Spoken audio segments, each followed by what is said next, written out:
itu tidak mau lagi mengikuti Pancasila dan Undang-Undang Dasar 45, dia bukan orang Indonesia.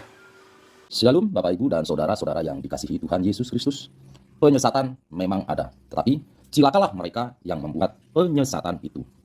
Iblis hadir menyerupai domba, tetapi oleh hikmat dan kasih karunia Roh Kudus yang menyertai kita, dari buahnya lah kita boleh mengerti dari pengajaran-pengajaran yang diberikan kepada setiap orang. Kita simak setiap video yang ada dengan membuka hati, membuka mata, dan membuka telinga, supaya kita beroleh pengajaran dan pembelajaran dari setiap apa yang boleh kita simak. Ada video yang viral. Jadi saya banyak melihat ya di video-video tersebut, benarkah Buya Syakur ini telah murtad, telah terkeluar dari Islam? Nah, teman-teman, jadi saya telah menemukan satu video ya. Di sini itu Nabi Muhammad SAW tidak buta huruf. Ini kata Buya Syakur ya. Rasulullah SAW itu tidak buta huruf, kata Buya Syakur. Karena apa? Karena kalau buta huruf ini lebih identik dengan goblok, bodoh, kata Buya Syakur. Imam Al-Qurtubi ketika menafsirkan ayat ini, beliau berkata, firman Allah pada Al-Ummi, berkata Ibnu Abbas radhiyallahu anhu, Nabi kalian sallallahu alaihi wasallam adalah buta huruf, tidak bisa menulis dan tidak bisa membaca dan berhitung. Lalu perkataan ini dikuatkan dengan firman Allah. Allah berfirman di dalam Al-Quran, yaitu surat Al-Ankabut ayat 48. Dan kamu Muhammad tidak pernah membaca satu kitab pun sebelumnya dan tidak pernah menulis satu kitab pun dengan tangan kananmu. Nah, ini membuktikan bahwa Rasulullah SAW itu tidak bisa membaca dan tidak bisa menulis, yaitu buta huruf. Nah, oke teman-teman, jadi apa yang disampaikan Buya Syakur, kalau ada orang yang mengatakan Rasulullah SAW itu buta huruf, maka saya akan penjarakan mereka. Ini tidak benar ya teman-teman ya. Karena memang Rasulullah SAW itu tidak bisa membaca dan tidak bisa menulis, yaitu buta huruf. Nah, kalau di zaman sekarang memang ya, kalau orang buta huruf itu tidak bisa membaca dan tidak bisa menulis, ya memang lebih identik seperti itu. Namun jangan disamakan dengan Rasulullah SAW. Nah, inilah yang menjadi olok-olokan oleh orang-orang kafir terhadap agama kita, agama Islam. Jadi buta huruf itu identik dengan goblok, ya kan ya? Oke. Nah, teman-teman, ini yang selalu dijadikan olok-olokan oleh orang-orang non-muslim. Kalau Rasulullah SAW itu didatangi malaikat, kemudian pakai sorban, pakai jubah, kemudian jahitnya di mana? Ini yang dijadikan olok-olok oleh orang non-muslim. Karena munculnya orang-orang seperti ini ya, ini akan melemahkan agama Islam. Jadi sangat berbahaya. Seakan-akan agama Islam ini sama dengan agama orang-orang non-muslim. Buya Syakur ini mengatakan bahwa malaikat itu ya yang mendatangi Rasulullah SAW itu pakai jubah, pakai sorban, jahitnya di mana? Ini kalau kita berbicara dengan malaikat ya, ini hal gaib ya. Kalau dikatakan jahitnya di mana, ini ngawur sekali ya teman-teman ya. Yang selalu dibuat olok-olok oleh orang non-muslim ya seperti ini ya, seperti ceramah Buya Syakur yang membingungkan umat, yang dibuat senjata untuk mengolok-ngolok Islam. Bahkan malaikat ini katanya pakai jubah, pakai surban, kemudian jahitnya di mana? Loh, ini kok bisa seorang profesor bisa berkata demikian seperti anak-anak? Ya udah, kalau memang ya dalam hadis tersebut itu mengatakan malaikat datang ya, itu malaikat Jibril, kemudian mengajari Rasulullah, ya udah kita imani ya. Pakai surban, mau pakai jubah, kita harus imani. Kok bertanya jahitnya di mana? Ini sangat bahaya sekali pemikiran seperti ini. Nah, oke teman-teman, jika video ini bermanfaat, jangan lupa like dan subscribe di channel Cahaya Hidayah. Wabillahi taufiq wal hidayah. Wassalamualaikum warahmatullahi wabarakatuh.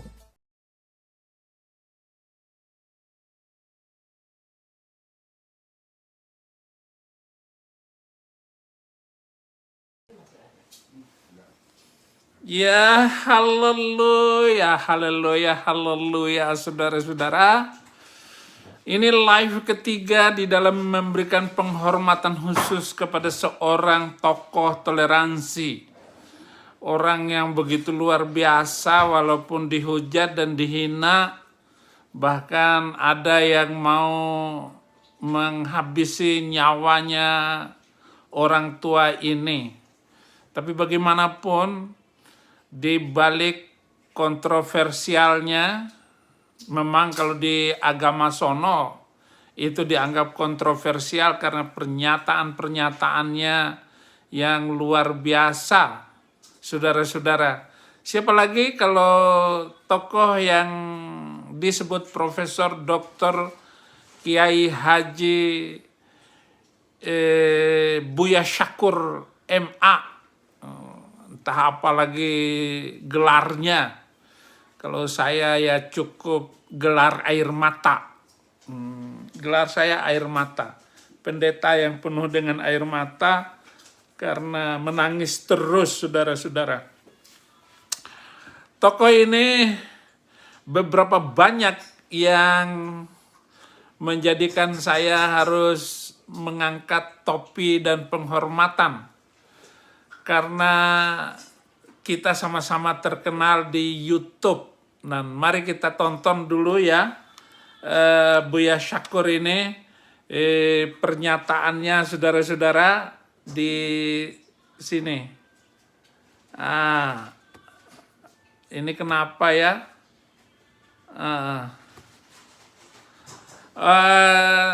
Untuk channel Panglima Kristus atau Laskar Kristus belum bisa nonton ya, tetapi pasti semua penonton sudah lihat ini, saudara-saudara.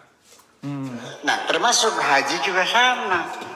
Nggak usah dilebih-lebihkan lah, bahwa haji itu realitanya tidak lebih seperti orang main-main. Camping-campingan, muter-muter bangunan, mondar-mandir bolak-balik, namanya sa'i. Terakhir lempar apa itu? Lempar setan, kena nggak? Kena jidatnya nggak? Itu kan semuanya main-main. Lalu apa artinya? Nah, artinya ibadah haji itu bukan syariat gedebluk dari langit kepada Kanjeng Nabi, tetapi tradisi.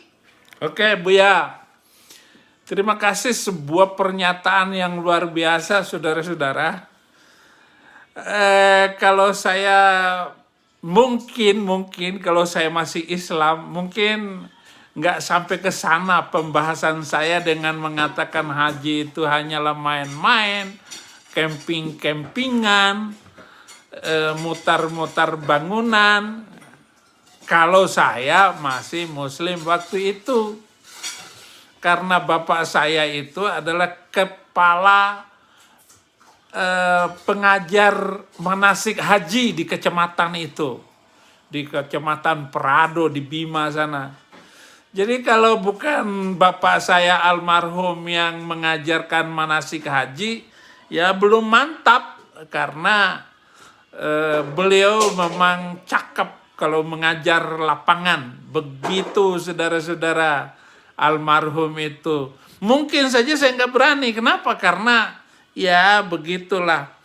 Yang saya lakukan hanya berani berdebat dengan orang tua saya tentang ajaran Islam, tentang segala sesuatu itu.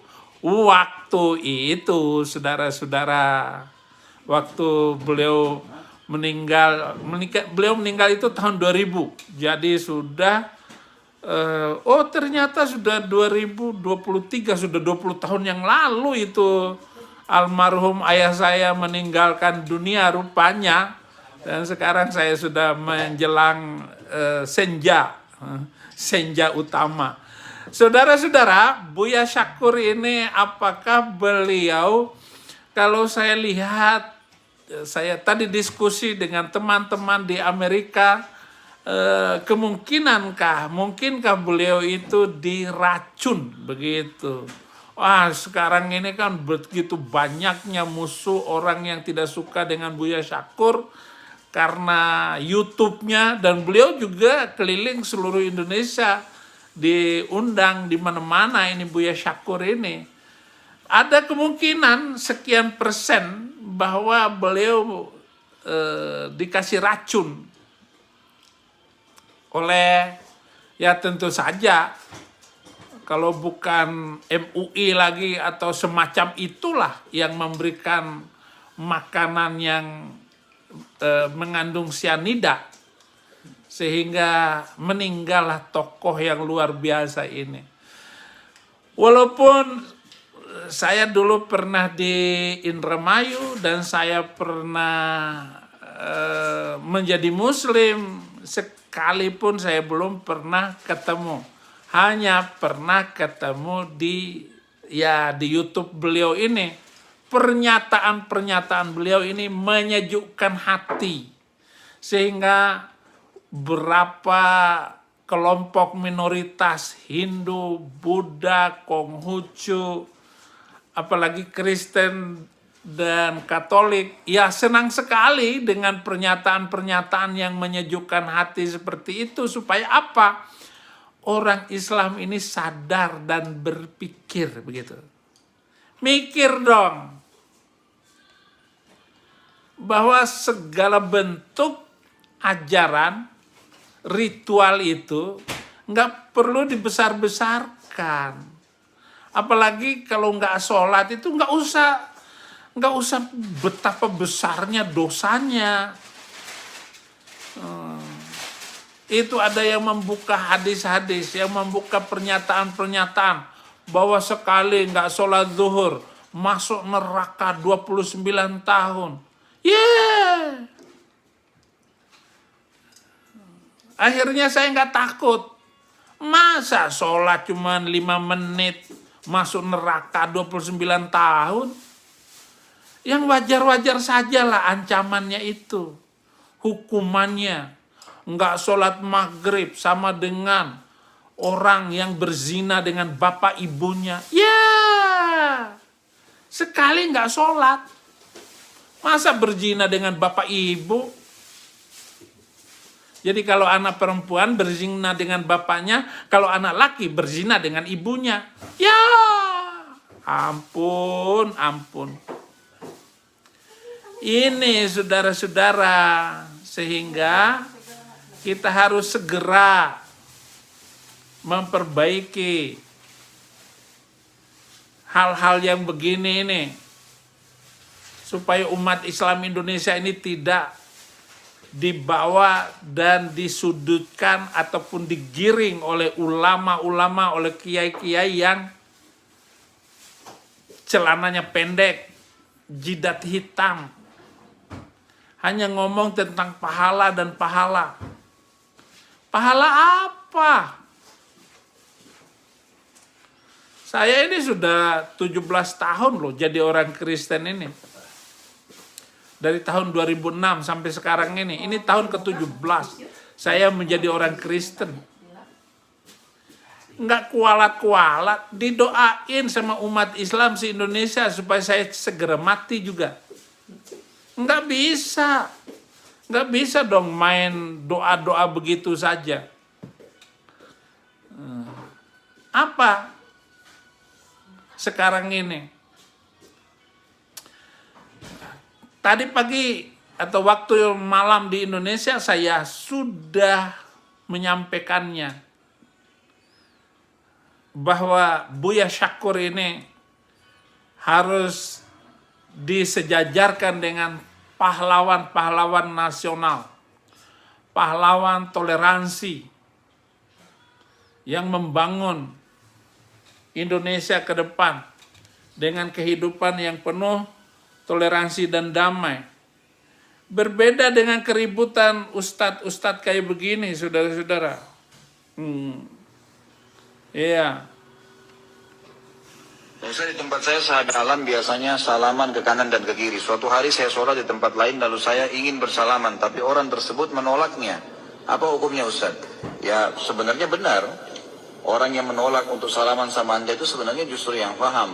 Nah memang tidak boleh salaman secara khusus habis sholat ya. Kecuali memang kita ada hajat. Misal teman kita di sebelah atau kita memang mau kenalan sama dia siapa namanya gitu nggak apa-apa. Tapi kalau habis salam dijadikan sebagai paket. Bahkan banyak orang belum zikir sudah langsung salaman. Dianggap itu bagian daripada rangkaian sholat dan zikirnya. Ini nggak boleh. Karena tidak pernah Nabi SAW bersalaman. Iya. Tapi pengajaran ustadz-ustadz yang lain itu diributin. Oh begitu salaman kiri kanan setelah setelah sholat itu salam kiri, salam kanan, salaman maksudnya salaman tangan begini ini. Kalau ada hidayat, oh harus memberikan salam gitu. Ya, itu saja diributin. Ini kesempatan kita saling ribut, saudara-saudara. Ya. Ini mimpi. Kita perlu mimpi. Jangan diremehkan mimpi. Nabi Yusuf itu semua riwayat hidupnya dalam mimpi. Ya, Nabi Yusuf itu semua riwayat hidupnya dalam mimpi. Mukjizatnya Nabi Yusuf takwil mimpi. Jadi kalau ada kiai, habib, ustadz cerita mimpi yang sahih, kamu mengatakan mimpi kok dibuat dalil. Al-Quran tuh pakai mimpi jadi dalil. Imam Bukhari menjadikan mimpi sebagai sesuatu yang penting sehingga dimasukkan di dalam Sahih Bukhari. Nabi SAW bersabda, ru'yatul mu'min, mimpi seorang mukmin 1/46 bagian dari kenabian.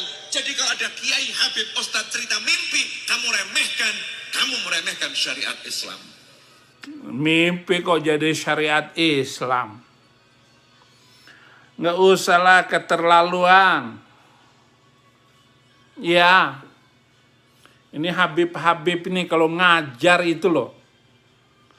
Ngajarnya hanya membesar-besarkan nama Habib. Sementara kamu keturunanmu itu sudah putus. Batal keturunan Habib di Indonesia ini. Di samping itu, hanya sekedar membesar-besarkan nama Habib. Mau dinaik-naikkan. Kubur Wali Songo mau dihabib-habibkan. Dicantel-cantelkan nama turunan Wali Songo itu sebagai turunan Ba'alawi. Udah batal lah. Nggak laku lagi. Maka barang siapa umat Indonesia, umat beragama di Indonesia masih menghormati mereka, padahal mereka banyak maksiatnya dan banyak kejahatan yang mereka lakukan seperti Rizik, Habib Bahar Smith, itu semua mereka itu nggak ada lagi nilainya sama sekali, dan kita harus melawan Habib-Habib yang begitu tuh, lawan semuanya, ya. Cucu Nabi.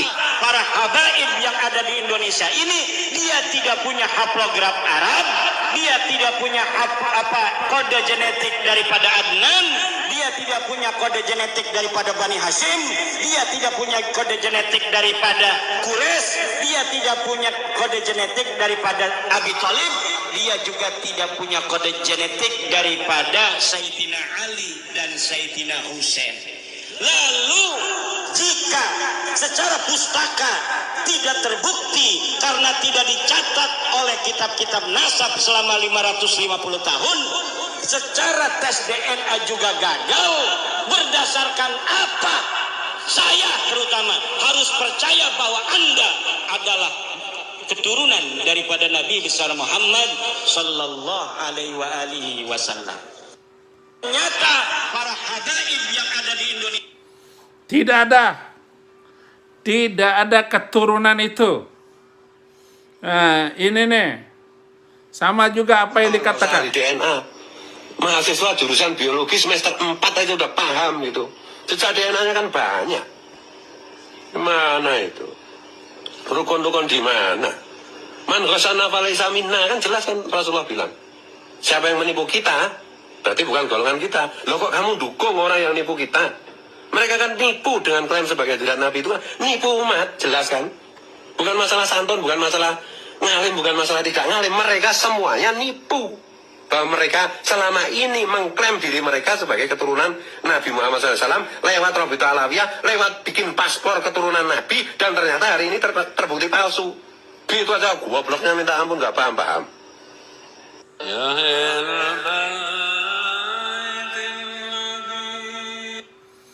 Terima kasih Gus Fuad Pleret. Ini turunan Habib juga ini, Gus Fuad ini, tetapi dia melawan kebohongan-kebohongan itu. Anak rohani saya, Al-Atas di Indonesia sekarang ngobrol dengan saya, sudah terima Yesus, sudah lama, sudah 20 tahun, ya 18 tahun, 17 tahun dia terima Yesus. Nggak percaya Al-Atas ini turunan Nabi. Dan dia bilang, mana mungkin Fatimah itu anak Nabi Muhammad katanya. Karena Nabi Muhammad, karena Khadijah waktu itu sudah tua sekali untuk melahirkan Fatimah. Mungkin Fatimah ini anak orang lain, anak pungut yang dikawinkan dengan Ali bin Abi Thalib. Ini pendapatnya Ali Al-Atas. Sehingga tidak mungkin mereka ini adalah turunan Nabi. Ngaku-ngaku wali. Semuanya ini, saudara-saudara, menjadi beban untuk memajukan bangsa Indonesia karena ribut masalah silsilah dan keturunan.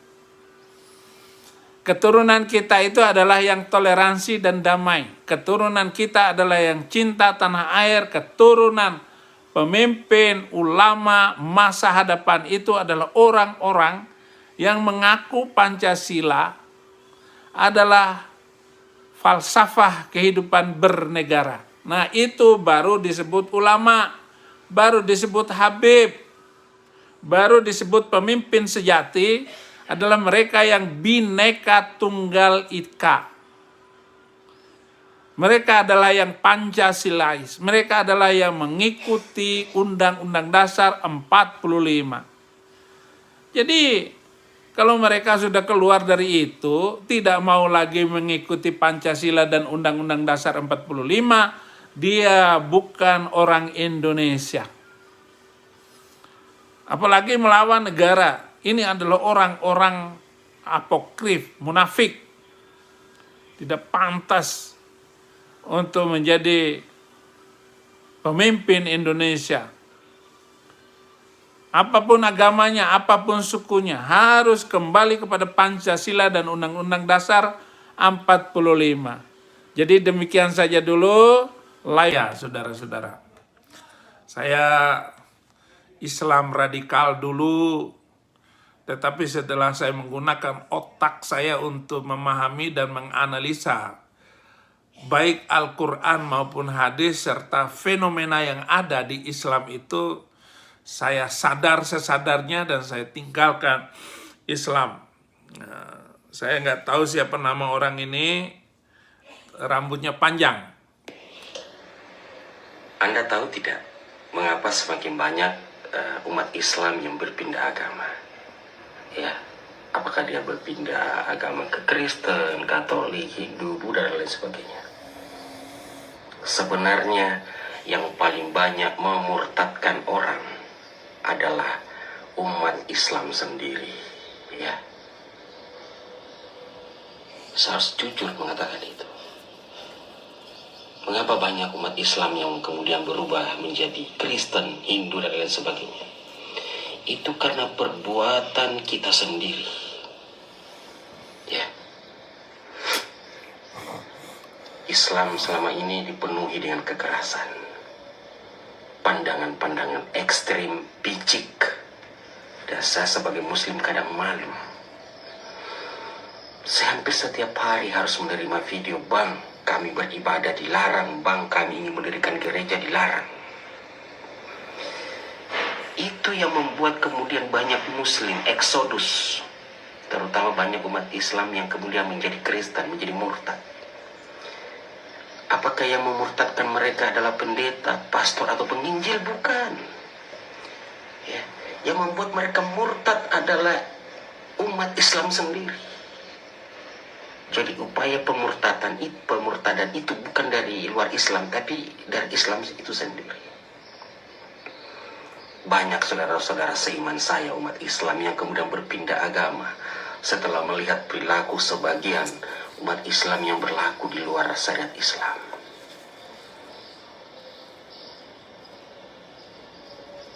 banyak yang kemudian umat Islam yang tidak melihat cahaya Islam itu sendiri akibat perilaku kita.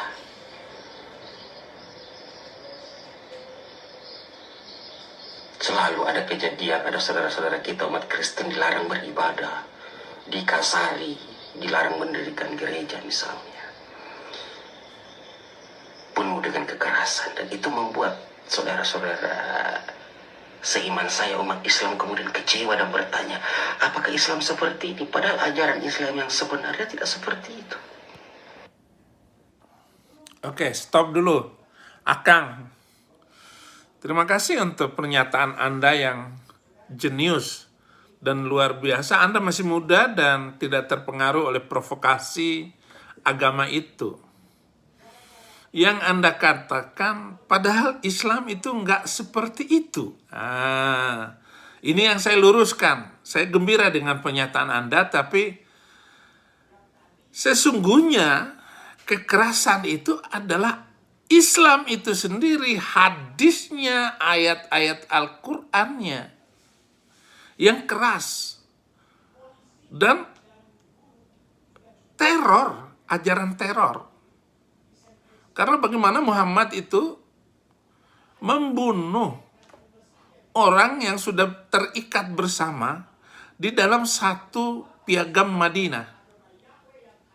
Agar saling membantu dan saling menolong. Dibantailah oleh Muhammad 5.000 orang Yahudi dan orang Kristen, Bani Najran. Memang dibuat itu, ditandatanganin. Tetapi karena tidak semua orang Yahudi dan orang Kristen itu ikut dalam peperangan, dijadikan alat untuk membatalkan pernyataannya sendiri, untuk membatalkan piagam Madinah. Bantai habis loh. Muhammad meninggal, Abu Bakar menghadapi kaum Rida'ah, kaum orang-orang yang menolak Islam lagi, dan nabi-nabi palsu seperti Musailamah Al-Kadzab. Ganti dengan Umar bin Khattab.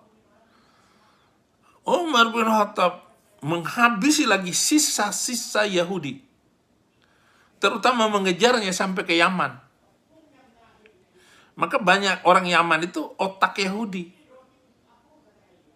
Banyak orang Yaman itu turunan Yahudi. Jadi dia benci sekali 5.000 Yahudi. Kekerasan itu selalu menyertai Islam. Dan tidak dikatakan Islam kalau tidak keras. Tidak keras terhadap orang Yahudi dan orang Kristen dan non-Muslim. Muhammadur Rasulullah walladzina ma'hu asyidda'u 'alal kuffar ruhama'u bainahum. Tarahum ruk'an sujada yabtaguna fadlan minallahi wa ridwana. Muhammad dan sahabatnya keras terhadap orang kafir. Saling mengasihi sesama. Ruhama'u bainahum. Tarahum ruk'an sujada. Kelihatan jidatnya bekas sujud. Yabtaguna fadlan minallahi wa ridwana. Mereka mencari kelebihan-kelebihan dengan membunuh dapat duit. Bahasa kasarnya. Bahasa kasarnya bunuh dapat tanah, dapat rumah, dapat istri baru. Karena laki-lakinya dibunuh. Banyak janda. Maaf, saya stop dulu Anda. Dia ini matanya sendu sekali karena iba hati terhadap orang Kristen dan minoritas di Indonesia. Saya suarakan terus, saudara-saudara. Apakah Desember kemarin masih ada bom nggak di gereja? Saya belum cek bom-bom gereja 2023 ini. Saya gencar terus untuk ngomong betapa jahatnya agama ini. Agama kok, orang beragama ngebom gereja, membunuh orang. Berarti kan ini agama palsu. Ya, maaf, saya harus ngomong begitu. Dan banyak video-video yang namanya Islam yang benar itu ya menteror, jihad. Ya, orang-orang yang terlihat sangat islami, berpakaian islami, berjenggot dan lain sebagainya. Kemudian berbuat anarkis, melarang orang lain beribadah, melarang orang lain mendirikan rumah ibadah. Kalianlah yang memurtadkan umat Islam sendiri. Islam terlihat sebagai agama yang mengerikan. Sehingga mereka bertanya, apakah benar ajaran Islam seperti ini? Jadi saya tidak sepakat jika yang mengatakan yang memurtadkan umat Islam adalah orang-orang di luar Islam. Kita inilah yang kemudian memurtadkan saudara seiman kita sendiri. Itulah mengapa saya selalu berusaha fight melawan orang-orang yang berbuat intoleran. Kalian yang selalu berbuat seperti itu adalah orang yang tidak memahami syariat Islam itu sendiri. Baca perjanjian Madinah, baca perjanjian Najran, baca Al-Quran yang melarang kita mempersoalkan iman orang lain, yang melarang kita menyakiti umat beragama yang lain.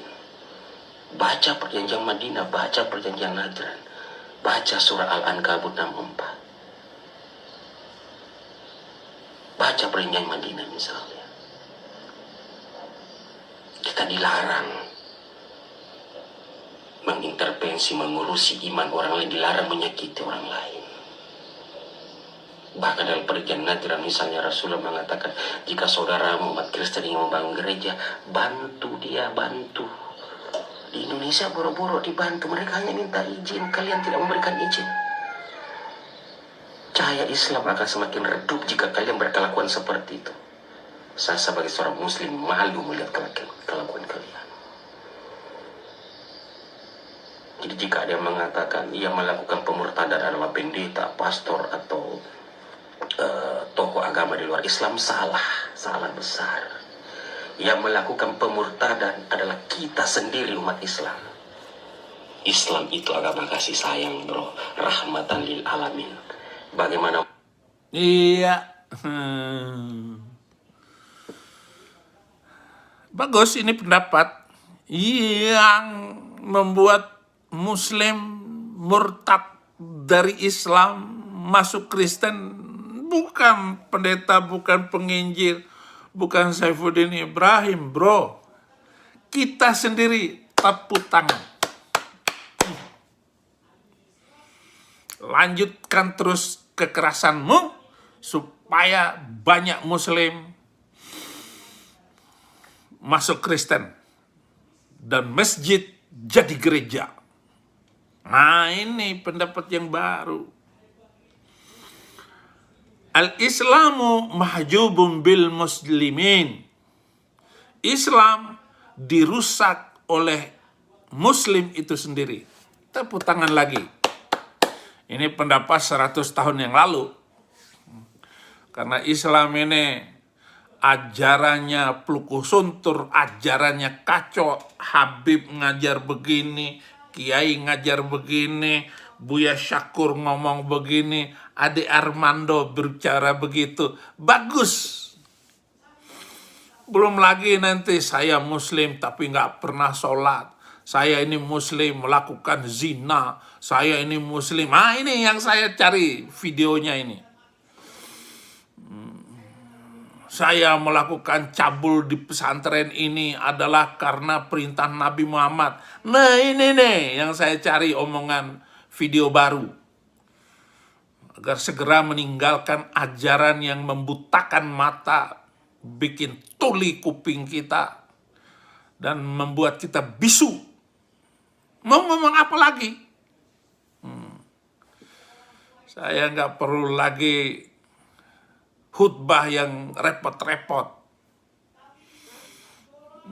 Saya harus membuat bermacam-macam, berbagai-bagai teks, narasi, video,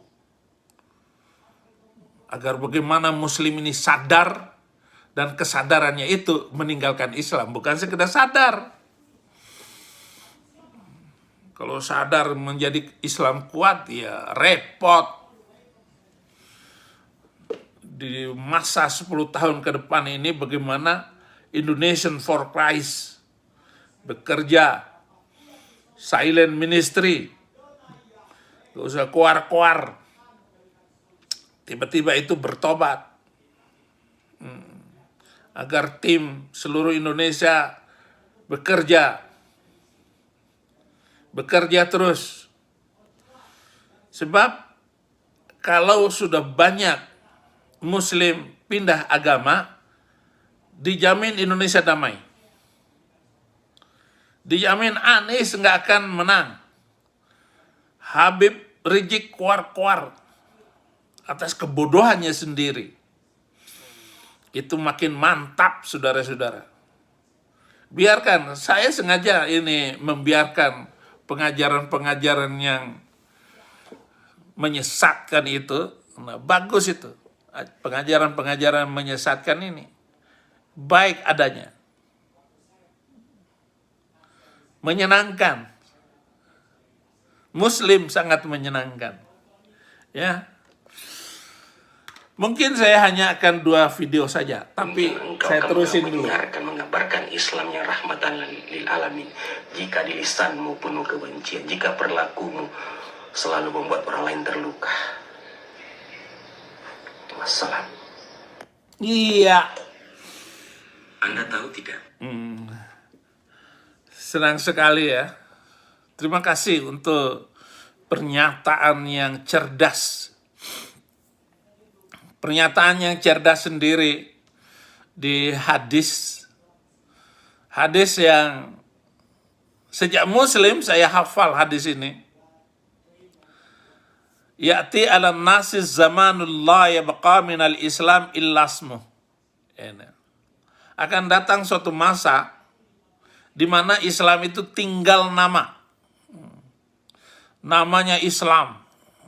Muhammad, Saifuddin, Ahmad, Nur, Fadlan, Ma'ruf Amin.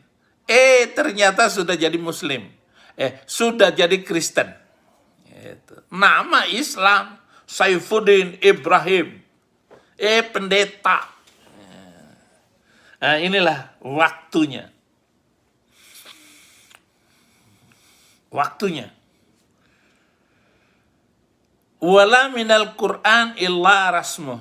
Dan tidak ditemukan Al-Quran pada waktu itu kecuali tinggal tulisan. Jadi tulisannya Quran, ini baca Quran semua.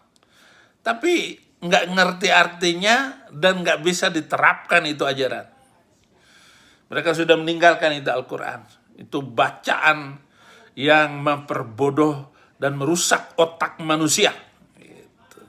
Maka Quran itu wala minal Quran illa rasmuh. Wala minad din illa darsuh. Dan tidak ditemukan agama pada waktu itu kecuali tinggal pelajaran. Ya, orang akan menistakan agamanya sendiri, akan menghina agamanya sendiri. Islam dihina oleh orang Islam sendiri. Saya tinggal lurus-lurusin sedikit demi sedikit.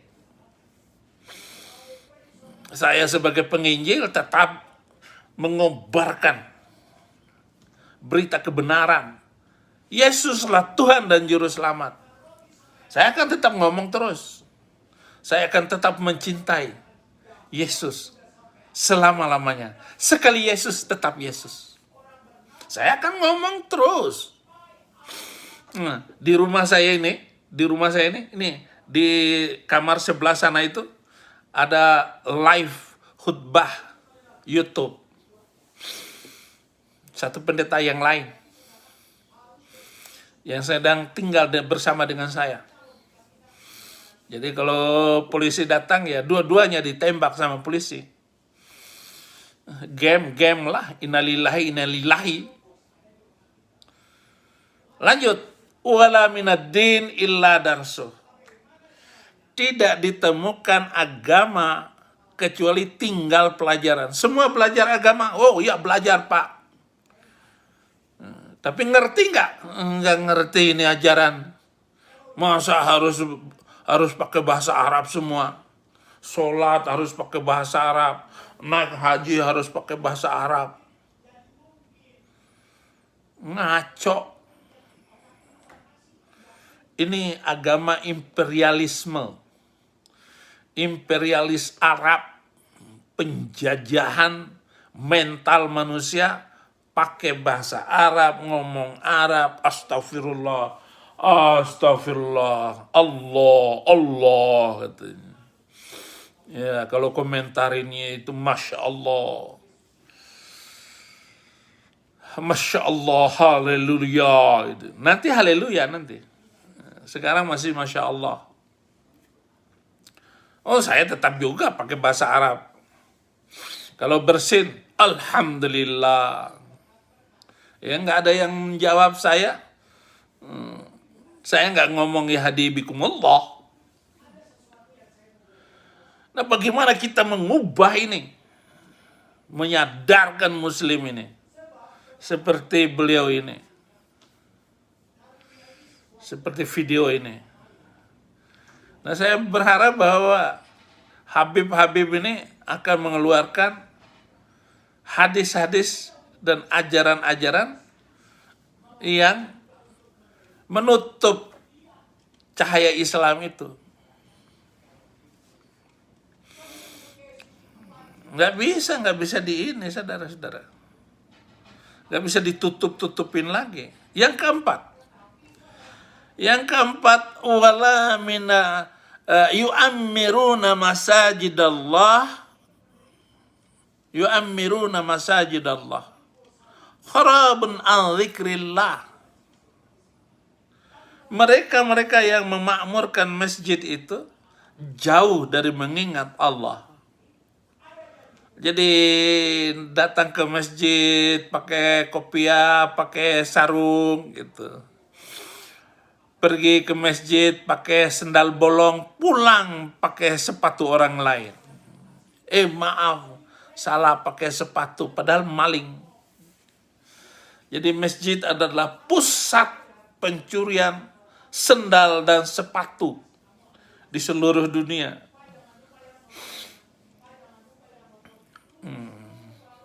Untuk menjaga hal itu, maka di masjid di Az-Zaitun saya terapkan murid-murid harus membawa tas kresek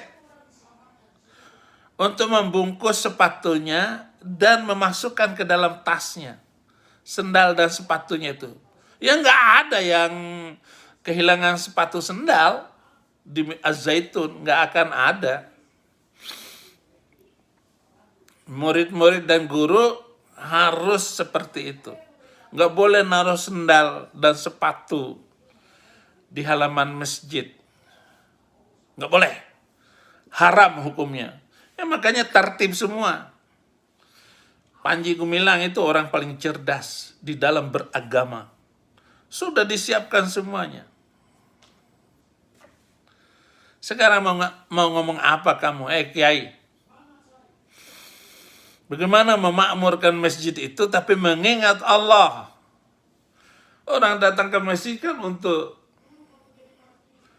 mengingat Allah, tapi ini kharabun an dzikrillah, jauh dari mengingat Allah. Tidak punya Tuhan. PKI semua itu orang Islam itu. Yang di DPR itu korupsi semua, Muslim semua. Muslim semua. Yang korupsi itu menteri-menterinya. Oh itu karena mayoritas. Otakmu kemana? Budaya mau kita bangun ini adalah budaya yang cemerlang. Kita mau menjadikan masa Jokowi ini adalah presiden dengan budaya keemasan. Tapi Jokowi nggak mampu. Pemerintahan Jokowi ini nggak mampu untuk memperbaiki budaya bangsa ini. Pokoknya jangan ada orang-orang agama ikut mengatur pemerintah. Nggak boleh. Nggak boleh itu Majelis Ulama Indonesia mengumpulkan uang sertifikat halal. Itu akan menjadi sebuah kejahatan itu. Organisasi-organisasi itu tidak boleh mendapatkan donasi yang tidak bisa dikendalikan, yang tidak bisa, harus bisa dicek, harus bisa ditelusuri uang itu dari mana dan dipakai kemana. Majelis Ulama menggunakannya untuk mendukung terorisme. Ada yang dari Bengkulu, MUI, teroris. Bagaimana ini pemerintah nggak mampu mengawasi? Bagaimana ini intelijen, BIN, Densus 88? Nggak mampu. Densus 88 nggak bisa menangkap orang-orang jahat kayak begitu. Otak-otak busuk. Maunya melakukan kerusakan demi kerusakan. Ini perintah Allah.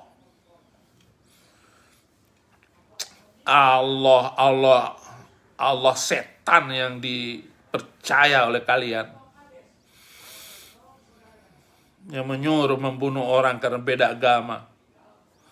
Allah macam apa begitu? Membunuh orang karena beda agama.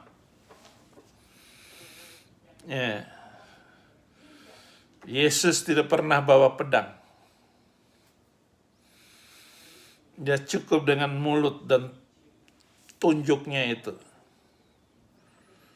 Pakailah mulutmu untuk meluruskan manusia. Pakailah lidah bibirmu itu. Karena itu adalah bagian dari pedang itu sendiri.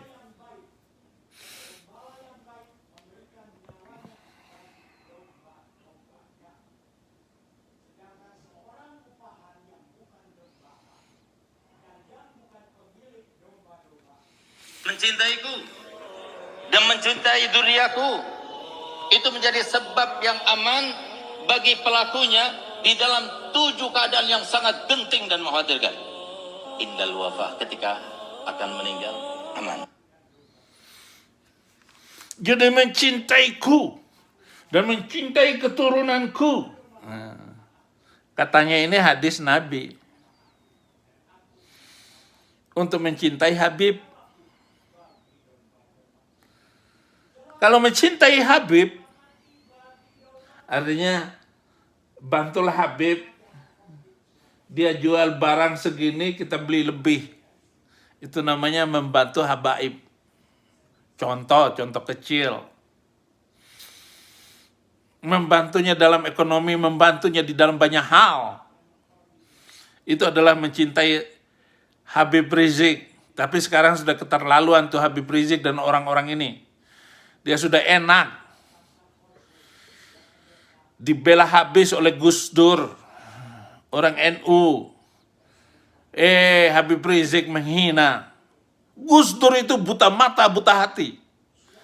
Ngomong kayak begitu setelah mendapatkan banyak jemaatnya, banyak untungnya, dan ekonominya di Tanah Abang makin bagus.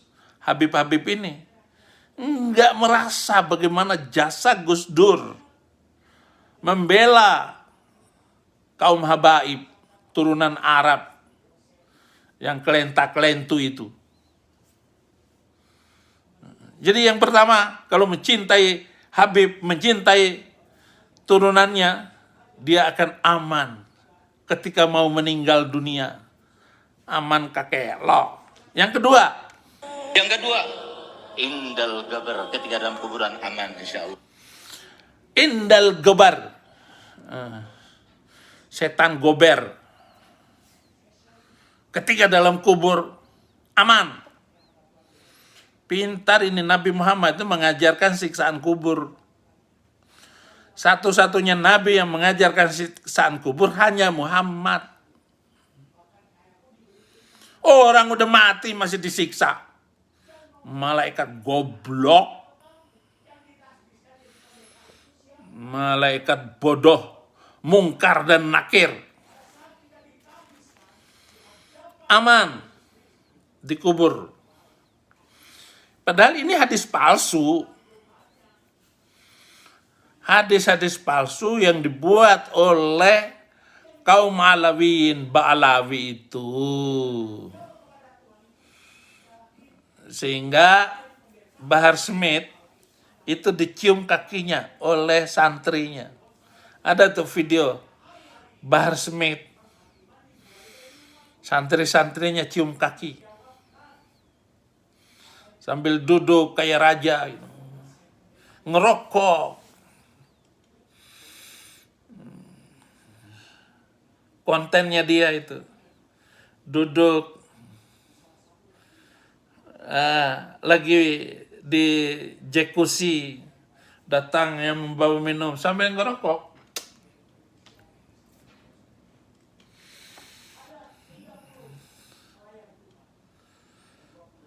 Manusia yang otak anarkis. Dia menyiksa orang-orang. Seperti Muhammad menyiksa orang Yahudi dan orang Kristen. Istrinya diambil.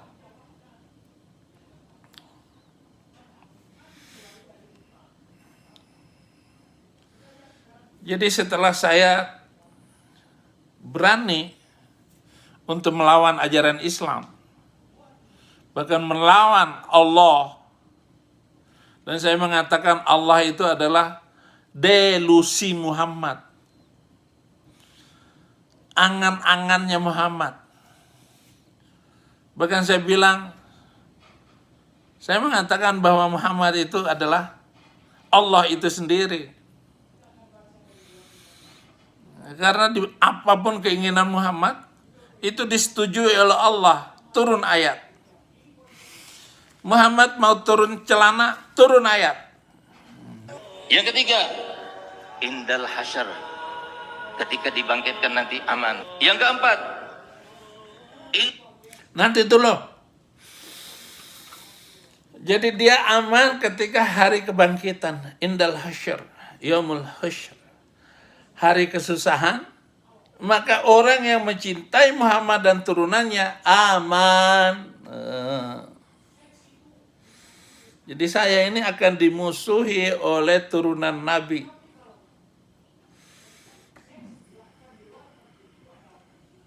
Jahat sekali.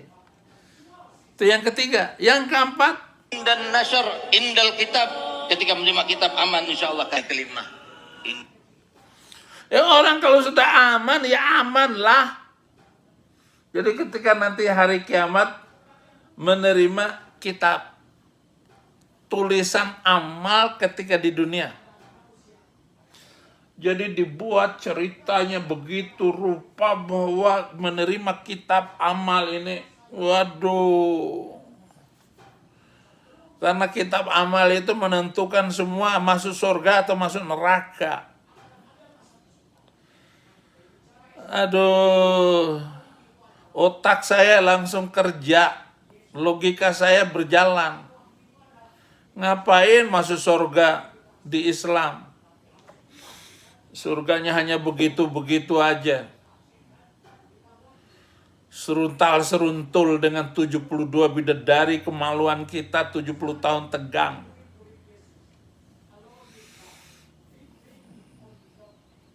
Setelah selesai tegang kan lemas, tegang lagi 70 tahun. Rasain lo.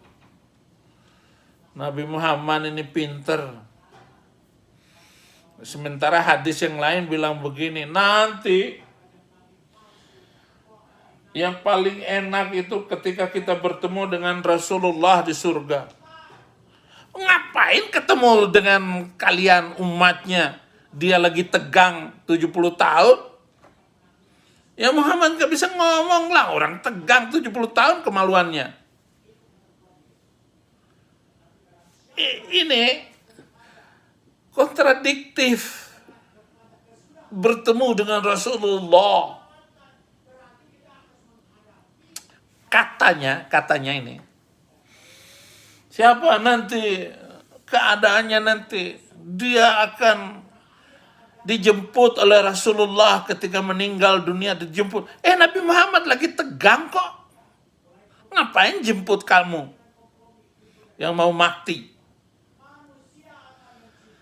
Jadi kontradiktif, otak miring beragama Islam itu.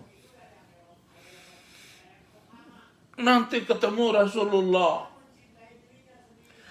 Nabi sedang menikmati 72 bidadari. Ngapain bertemu dengan kalian dan ngobrol-ngobrol dengan kalian? Muhammad gak akan marah saya hina sekarang ini. Pengikutnya kayak kamu saja yang marah kalau saya sedang siaran kayak begini. Yang marah kan kalian, bukan Nabi Muhammad. Nabi Muhammad lagi enak-enak. Junjungan kamu itu lagi enak-enak. Nabi pelukis suntur itu lagi enak. Ngapain memperhatikan omongan saya? Bapak Saifuddin Ibrahim itu menistakan agama. Indal hisab, ketika hisab insya Allah aman. Yang keenam, indal mizan, ketika ditimbang amalnya aman. Dan yang terakhir, dan itu yang paling menentukan, indas sirat, ketika melewati sirat juga aman. Mencintaiku dan mencintai zuriaku. Udah, mencintaiku dan mencintai zuriaku. Nggak ada hadisnya, itu ngarang loh. Lo kan ngomong kayak begitu supaya dapat amplop tebal. Orang Arab.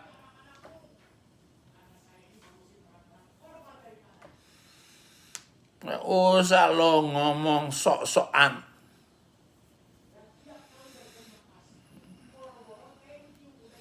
Jadi solawat.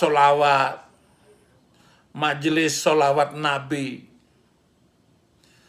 Itu melanggar lalu lintas semua itu. Pakai sorban, naik motor, 5-6 orang gak bisa ditahan sama polisi. 10 orang melewati jalan. Lalu ada masjid Mujahidin di Pancoran itu. Mereka merebut masjid-masjid itu, masjid-masjid Kauman, Masjid Am, Masjid Jami, supaya para Ba'lawi ini menguasai masjid itu dengan pengajaran-pengajaran aneh.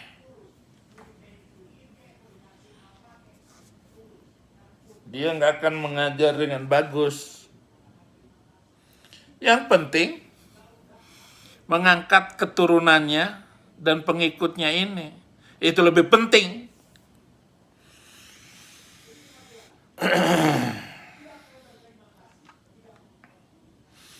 Saya nggak tahu. Tapi tetap aja sampai selama-lamanya ribut melulu. Nah, kita dengarkan Buya Syakur.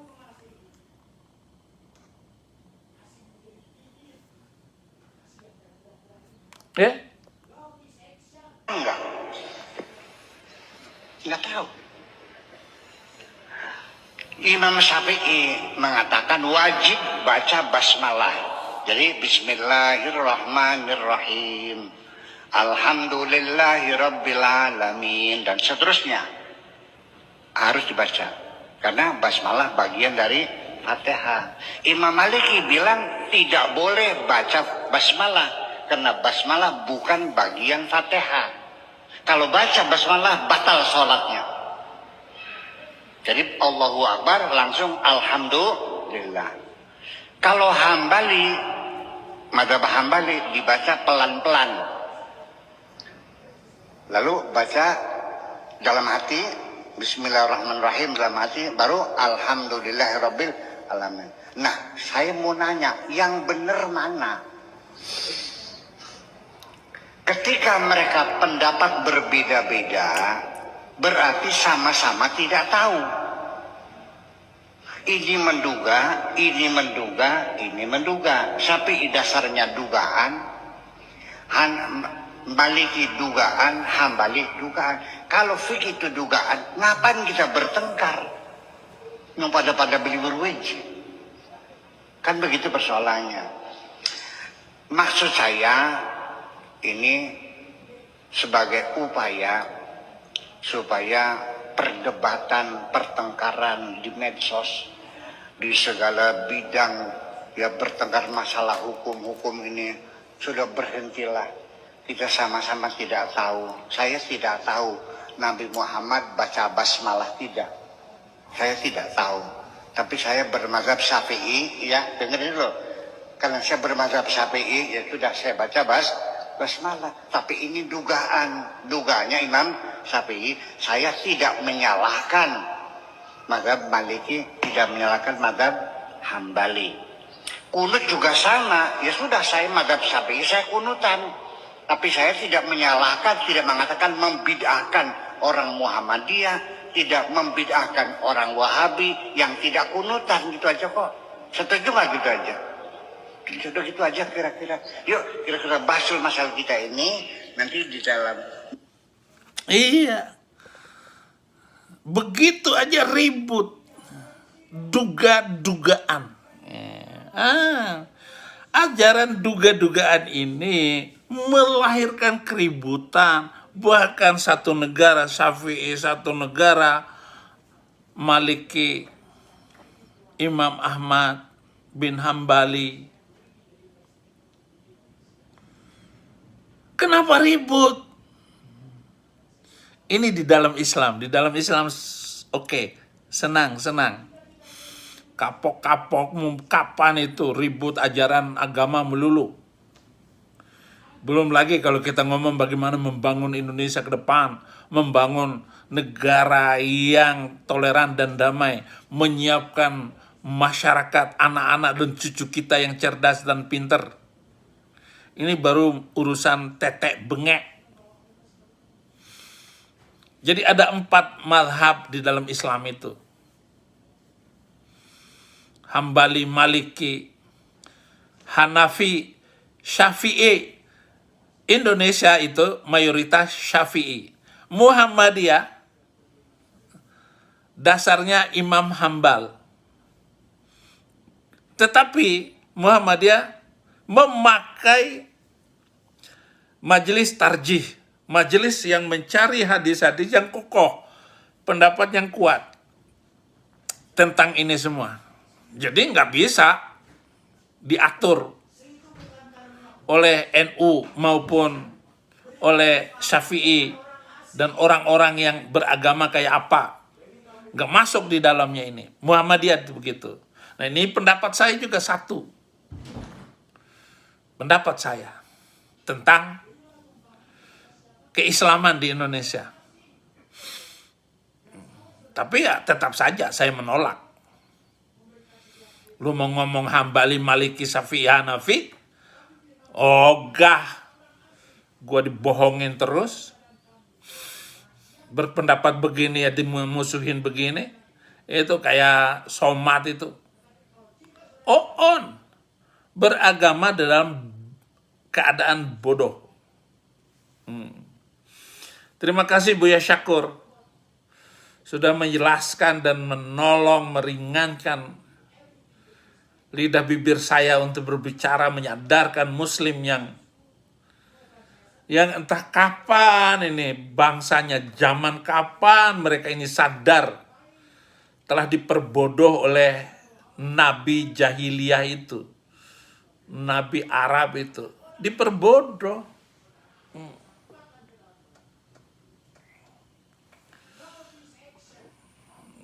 Belum ngomong tafsir, 1000 kata akan ribut terus gara-gara tafsir ini. Hadisnya yang ratusan ribu itu, yang sahih, hasan, dhaif.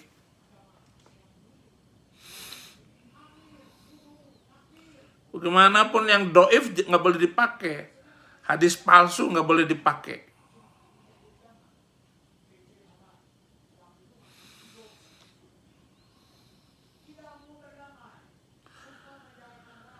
Saya lanjutkan hadis tadi, yang keempat adalah yuharribuna yu'ammiruna masajidahum kharabun an dzikrillah. Itu yang keempat. Yang kelima, asyarru min ahli zaman ulama'uhum. Sejahat-jahatnya manusia pada waktu kehancuran Islam nanti datang, kata Muhammad, adalah ulama. Jadi ulama-ulama ini menjadi sumber penghancur Islam paling top. Itu ulama-ulama ini. Asyarru min ahli zaman ulama'uhum. Sejahat-jahatnya manusia pada waktu itu adalah ulama mereka. Nah, ini sudah terbukti. Ulama-ulama ngomong apa, ribut apa, bagus. Bagi saya sebagai penginjil, top. Top, marko top. Jadi paling jahat manusia pada waktu itu adalah ulama. Kenapa?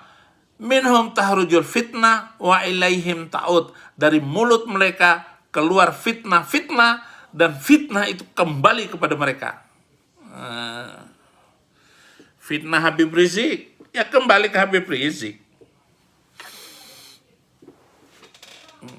Mempermalu dirinya sendiri. Dari mereka keluar fitnah, fitnah itu akan menimpa mereka. Itu namanya tsunami, menggulung mereka dan memutar lagi kembali kepada mereka. Rasain lo. Muhammad yang ngomong.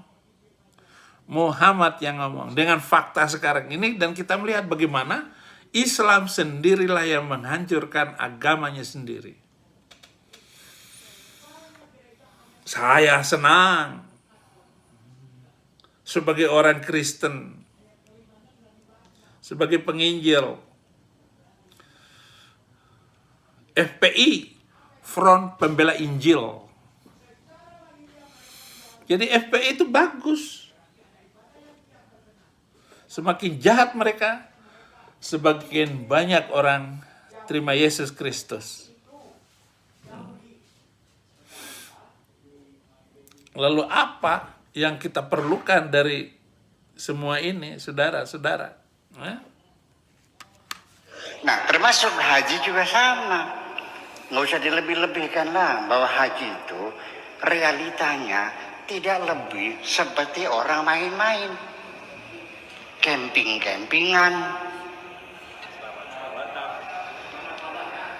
muter-muter bangunan, mondar-mandir bolak-balik, namanya sa'i. Terakhir lempar apa itu? Lempar setan, kena nggak? Kena jidatnya nggak? Itu kan semuanya main-main. Lalu apa artinya? Nah, artinya ibadah haji itu bukan syariat gedebluk dari langit kepada Kanjeng Nabi, tetapi tradisi itu sudah berlaku sebelum Kanjeng Nabi lahir. Jadi itu adalah kearifan lokal yang ada di Jazirah Arabia, yang intinya adalah napak tilas tentang seseorang yang dulu pernah mencari Tuhan, namanya Nabi Ibrahim. Ya, karena Nabi Ibrahim ini adalah panutannya Kanjeng Nabi Muhammad dan diperintahkan fattabi. Haji itu main-main. Sudah pernah saya tampilkan di video. Bagus ini. Lempar setan pakai batu. Ya nggak kena, bego. Setan bilang, ih nggak kena. Ih nggak kena. Gitu. Setan dilempar. Untung aja Buya Syakur nggak menggunakan istilah saya. Lempar setan pakai batu, lempar gereja pakai bom. Rusak bangunan yang hebat. Karena teror dan kebencian dari Muslim ini. Sungguh amat menghinakan peradaban manusia. Itu gedung dibangun dengan otak cerdas, tetapi dirusak oleh hati yang sempit karena pemahaman yang tidak benar.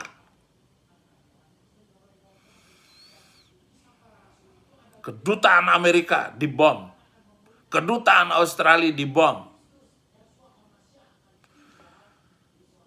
Itu gedung, bahkan bom itu dihasilkan oleh otak yang cerdas, kepandaian. Tapi karena hati yang sempit, mereka mempermainkan untuk sebuah tujuan ibadah. Ya, terima kasih Buya Syakur. Sudah mencelikkan mata Muslim ini. Terus buat video-video. Video-video kejahatan Muslim dan kegagalan mereka memahami agamanya. Tapi bagaimanapun orang yang beragama itu tetap gagal keagamaannya. Sama juga dengan hadis, dengan video sebelumnya, bahwa Buya Syakur adalah orang Syafi'i. Mazhabnya Syafi'i, jadi kunutan. Kunut itu mendoakan kecelakaan bagi orang Yahudi dan orang Kristen. Nah, orang-orang Syafi'i itu melakukan kunut nazilah kepada orang Yahudi sekarang yang kasus perang Yahudi dengan Hamas ini. Nah, itu diperlukan kunut nazilah. Menjelang rakaat kedua setiap sholat subuh. Itu mengutuk. Itu namanya kunut. Kunut itu mengutuk. Supaya saudara-saudara non-muslim tahu sikap Muslim terhadap orang Yahudi dan orang Kristen. Ngutukin terus. Doanya itu mengerikan semuanya. Doanya mengerikan. Doa Muslim itu. Jadi mengutuk terus, mengutuk terus. Padahal Yahudi nggak boleh dikutuk. Barang siapa yang mengutuk Yahudi, terkutuklah bangsa itu. Saudara-saudara harus segera sadar. Dan kesempatan ini kita menginjil, beritakan Injil. Terus, bagikan berita kebenaran ini. Saya karena nggak bisa balik ke Indonesia, biasanya saya keliling Indonesia. Tapi biarlah, mungkin inilah cara Tuhan memindahkan saya ke Amerika. Untuk ngomong terus. Dan saya sudah memulai channel baru. Kalau channel ini kan nggak menghasilkan uang di YouTube. Sehingga saya kesulitan ekonomi. Saya nggak pernah minta-minta. Saya takut minta-minta. Kalau ada yang ngirim puji syukur, puji Tuhan, lewat rekening saya yang di Amerika yang dipakai ini. Saya ucapkan terima kasih telah menonton video ini sampai habis. Dukung terus channel Hati yang Gembira dengan cara like, komen, dan subscribe. Tuhan Yesus Kristus memberkati kita semua. Amin.